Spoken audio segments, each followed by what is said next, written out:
Mahigit 7.3 budget at loan ng Cabuyao City, Laguna.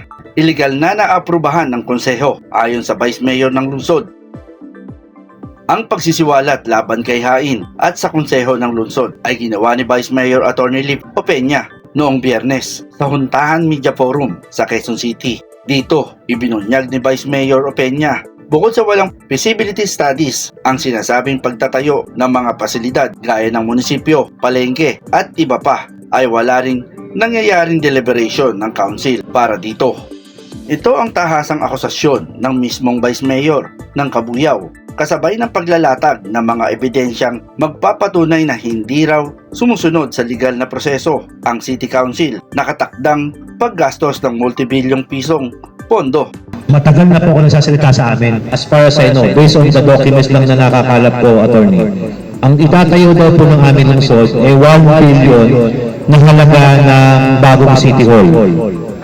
Magtatayo din daw po ng convention center, magtatayo din daw po ng sports center, magtatayo din daw po ng super palengke. Sabi ko sa sarili ko, hindi natin, mga cash cow ito, hindi natin kailangan agad-agad yan. Pero tingnan niyo po, yung mga usapin na yon, kagaya ng convention center, yung ating sports center, super palengke, may mga existing naman na po kami gano'n na pwede pong i-utilize eh. So, maayos pa ho at makaganda pa itsura.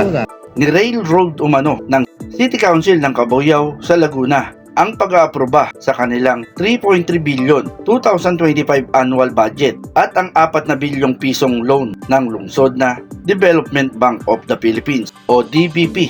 Nakailang surat na po ako. May right as the elected Vice Mayor kung may qualification po tayo doon sa 4 billion loan na yon. Kasi doon nakalaan po 3 billion lang eh. Pero siguro po, may copy naman siguro sila, in-approve siguro yung 4 billion dahil meron naman po siguro borrowing capacity. Pero to be honest, attorney, wala pa akong kopya kasi hindi nga po ako binibigyan. Kaya nga po nire-raise ko din po yan sa DBP, nakailang surat na po ako.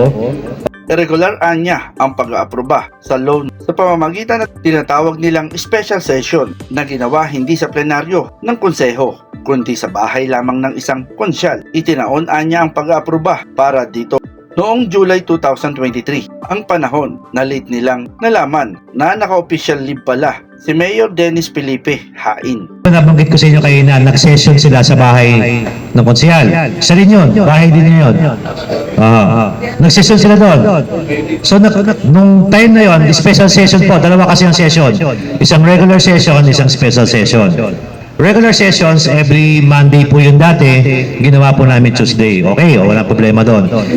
Yung special session po na pinatawag ng Mayor for the purpose of approving not only the loan, but also yung budget.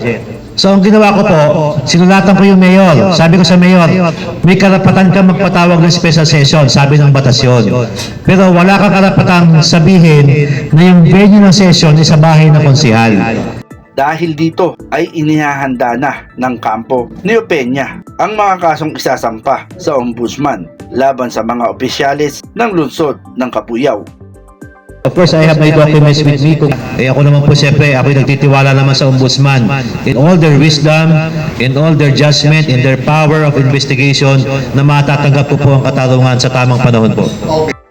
Wala pang sagot dito ang alkalde ng Cabuyao City